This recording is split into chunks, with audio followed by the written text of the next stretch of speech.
حضرت بايزيد بستامی کہتے ہیں میں اللہ کی تلاش میں نکلا تو میں نے اپنی ماں سے کہا کہ تو حق مجھے معاف کر دے، میں اللہ کو راضی کر دوں۔ ماں نے کہا جا پتر۔ 12 سال جنگلوں میں گھومتا رہا۔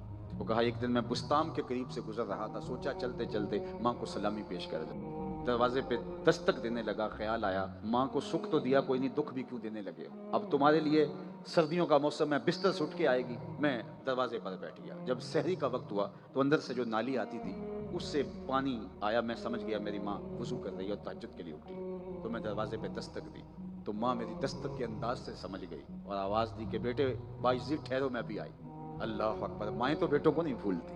کہا کہ میں آگے بڑھا تو ماں نے دروازہ کھولا، تازہ وضو کے آثار اس کے چہرے پہ حویدہ تھے اور میرا بکھرا ہوا چہرہ اور بڑا گندا بال، 12 سال جنگلوں کی خاک چھان چھان کے یہاں پہنچا تھا۔ تو میری ماں نے مجھے دیکھا تو اس کی آنکھوں میں آنسو مڑائے، کہا مالک میرا بیٹا بايزيد تیری طلب میں نکلا تھا، تو نے ابھی تک اسے اپنا قرب نہیں بخشا۔